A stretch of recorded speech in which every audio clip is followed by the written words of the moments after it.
Do you want to just go ahead and talk about Mando because we've already been kind of talking about it? Yeah, it sounds good to me. All right. So, Do we want to start a little bit spoiler free, and then we can really get into it?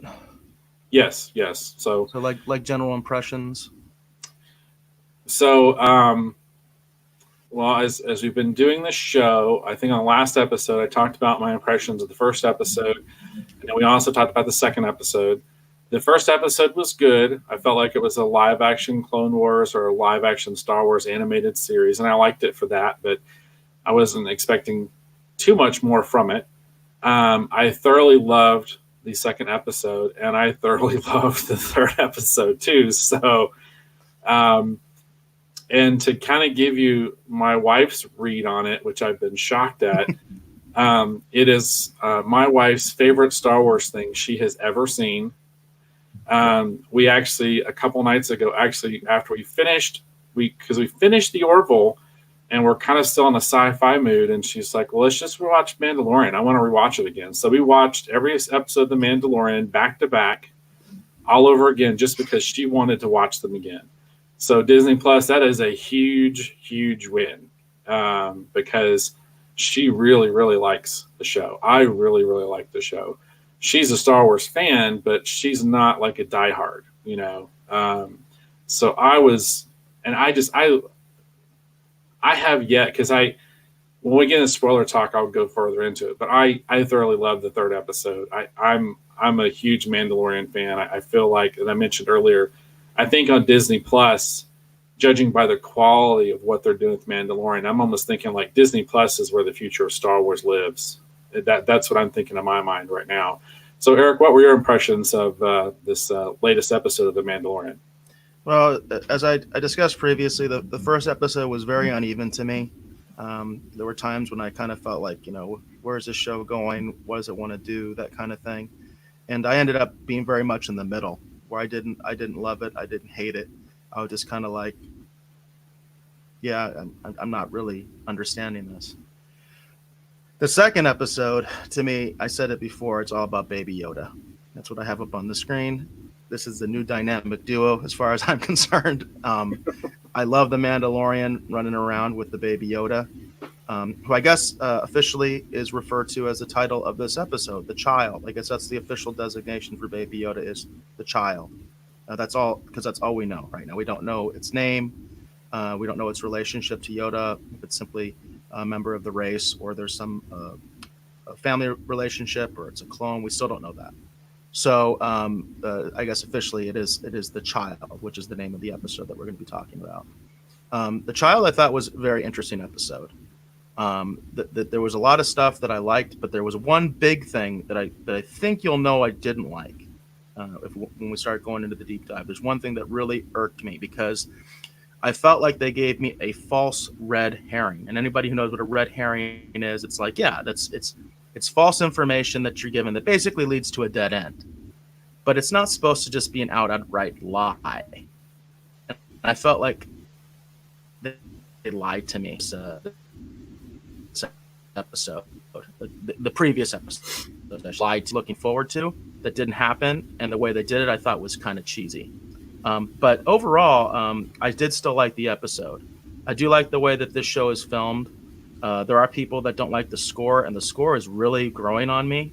I'm really starting to really like the Mandalorian theme and stuff like that. Like, I kind of look forward to it. I like watching the credits at the end with the concept art, with the theme going.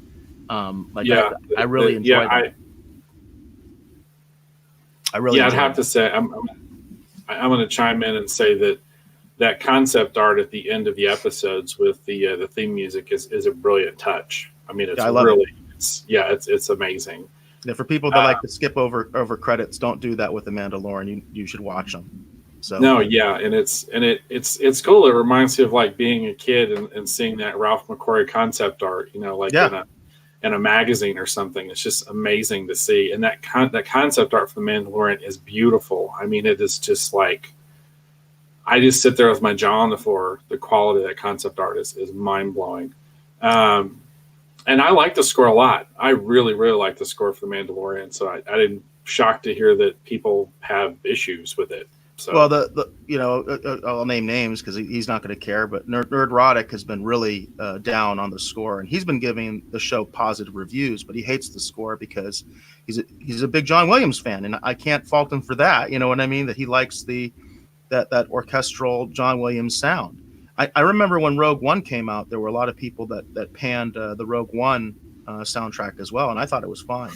But in this case, I do think that The Mandalorian has more of that Western vibe, which is what it's supposed to be. It's supposed to be a space Western, and I feel that vibe with the music, and I like it. I dig it. I think it's appropriate. I think it's good.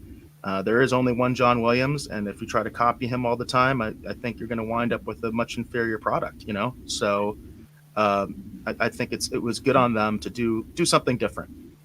Because I like that. I like it when they take some risks, and that's why sometimes I get upset when they do other things that they're not taking risks, and it upsets me. But I like when they take some risks. So being a little different and being that this is a Western theme kind of show, I think the score actually works very well. I was going to say I agree because the score, while not directly linked to it, reminds me of kind of that spaghetti Western kind of a thing. Yeah, absolutely. And I also, I've been thinking of the show more and more in my mind's eye as being sort of like a Western, but I also think of it too as like Lone Wolf and Cub in space. Yeah, I can see that. I haven't read Lone Wolf and Cub, but I'm familiar with it. I've read the Wikipedia articles on it, so I'm familiar with it. And I think that a lot of people are saying that's something that's been said by a lot of other commentators and fans that it very much has a Lone Wolf and Cub feel. So let's get into what happened in the episode and what we liked and what we didn't like. All right, sounds good. Here, let's start here because you obviously have said you love the show. Was there anything you didn't like in this episode? Anything that stood out to you, or maybe, or we'll even put it further, maybe you've caught what I didn't like from our previous discussion, something that was something that was maybe a little off-putting in this episode. I'm going to say I'm not sure what it was that you found off-putting. I'm not sure what that was. The only thing, I'm going to be honest with you, I don't have a lot of nitpicks for this particular episode. So I'm really curious what it was that you saw that you found so off-putting. I liked pretty much everything about it. I didn't have a lot of let's see. I think the one thing I was a little shocked at first was when it seemed like that Mando was okay with taking the money and being like, all right, I'm good. Well, you could tell he wasn't okay. There was foreshadowing in that scene because remember, he asks about what are you going to do with the kid, and he said, "Hey, you're violating the code. You bounty hunters don't ask. You know what I mean? That's not your business." Yeah. So and I do like that. That's one of the things I like is I like foreshadowing. I like good storytelling, and that's what that was. We knew that the Mandalorian was not quite cool with this situation. He obviously cares about the kid. The kid saved his life. So. There was some foreshadowing there that he asked the question, what are you going to do with this kid? And of course, the Imperial guy we are assuming is an Imperial, because that's still not, in my mind, 100% defined, but we assume he's an Imperial. He says, hey, you're violating the code. You delivery, payment, you need to get out of here, So, and he did. He did. And he got paid with some more Beskar steel.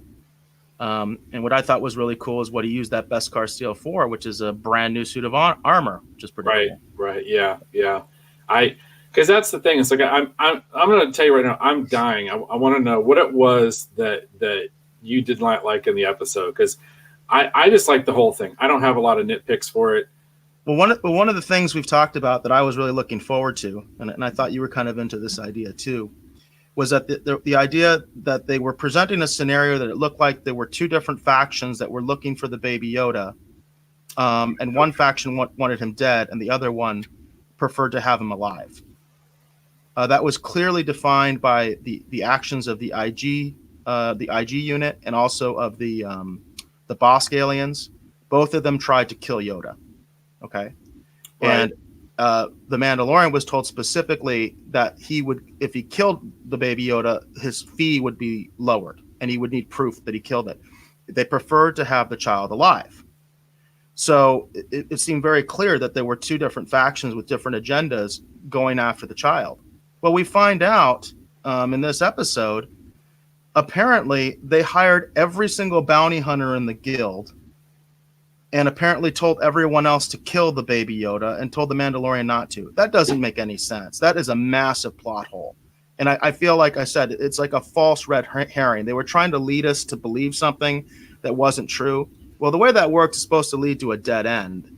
Like that's not what this was. This was like a blatant lie, because if you remember the way that this was set up, when they were first hiring the Mandalorian, the head of the guild, Carl Weathers' character, he didn't even want to give him the job. And then we find out he gave the job to everybody. Come on, that's cheesy. You know what I mean? That doesn't, it's not consistent with what we saw in the previous episodes. Yeah, I can see that. Yeah.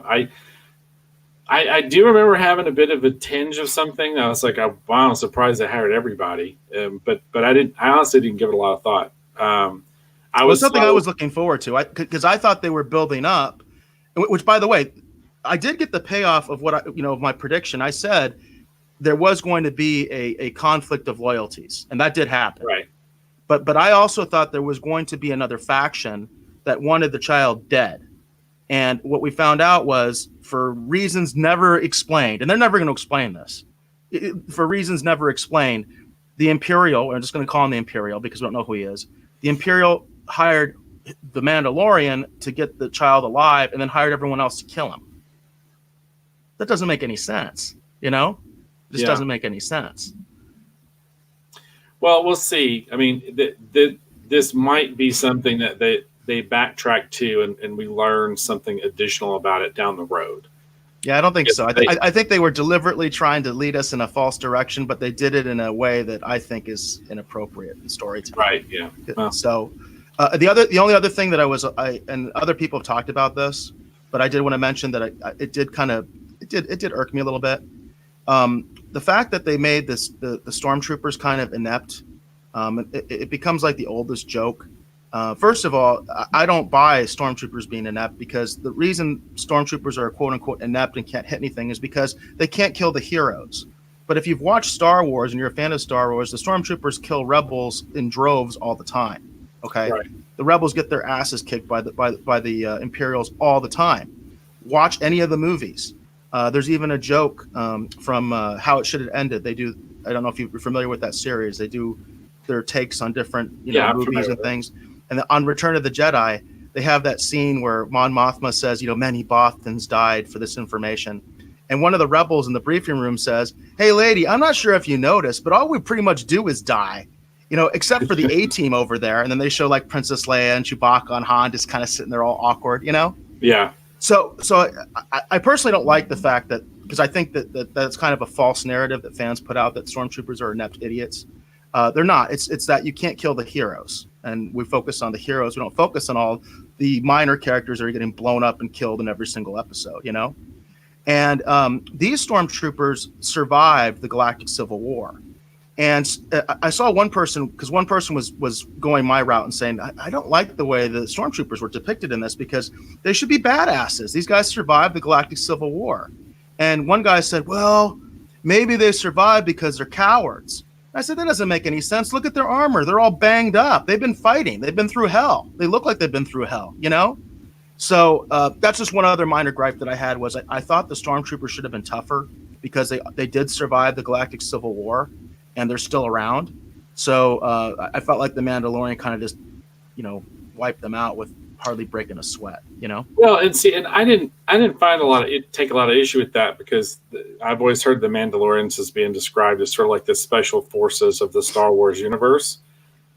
So in that context, I didn't question it a lot. And then also too, I mean, these episodes are not hour-long episodes, so he had to get through those guys kind of quick, just because we got to move the story along. So I think that they were kind of a victim of pacing. Well, so. I will say then that I wish these episodes were longer. That's a gripe too, because I do think that they could take their time a little bit more. I think they're trying to get somewhere. That's my take on it. They're trying to get somewhere, and they're trying to get there fairly quickly. This is only episode 3. I thought there were 10 episodes, by the way. There's only going to be 8. So yeah, they kind of have to get to wherever they're going pretty quick because they're almost halfway through the series now. Right. Next Right. week or as of Friday, they'll be halfway through the series. Right. So I understand that. If anything, I would say I wish it was longer because I did enjoy a lot of that. I just felt they could have expanded that. You know, the Mandalorian could have gotten hurt. You know, something. You know what I mean? He got hurt by the boss guys. You know. Right. So and there were a lot more stormtroopers than there were boss guys. I just felt that again, I'm a lore person. I'm into world building, and I'm just thinking these stormtroopers should have been tough because they survived the Galactic Civil War. Now, I will say something I really liked was a little bit more of a hint into the life of the Mandalorians. And I think you might have liked some of this too, because it kind of fell into some of the stuff you talked about before we even got to see the show, which is that apparently the Mandalorians are in hiding, and the Mandalorians only come out one at a time. I thought that was really cool. And also the thing about the mask, because I'm really into that. I do not want to see his face. I don't want to see his face. You know, I like the mystique. I love the fact. Did you notice when he got into it with that one Mandalorian that was ragging on him? He tried to take his helmet off. Yeah. Yeah. I thought that was so cool. That kind of lore building, I love. You know what I mean? I thought that was really cool. No. Yeah. I totally agree. I mean, it's and that's what I'm talking about. It's like there's so much good stuff in the show. You know, that's why I don't have a lot of minor nitpicks, is because I'm enjoying so much of it, and I like that idea because it means that we're not going to have half the show with him, you know, missing his helmet or something. Yeah, I do not want to see his face. I've seen some people on Twitter or whatever, and they're like, "Yeah, we're going to see his face." It's like, "Oh my God, you're going to ruin the show. We don't want to see his face. Don't show his face." They just established that that's like the worst disgrace and dishonor for the Mandalorians. They do not show their faces. We even saw in previous episodes that the children wear helmets. You know, right. It's just like it's part of the mystique. It's part of the mystique of Boba Fett. This is all based on Boba Fett. One of the reasons Boba Fett was so cool was because we never got to see his face, and that's one thing that I'll rag on Lucas about was he the way he told Boba Fett's origin just was off to me. You know, I don't hate it, but I don't like it either. And a big part of it is, you know, can't show the guy's face. You know what I mean? Like you just can't do it. So I like that. I don't just like that. I love that because to me, that's Star Wars. Star Wars has always been about major popular characters that we never see their face.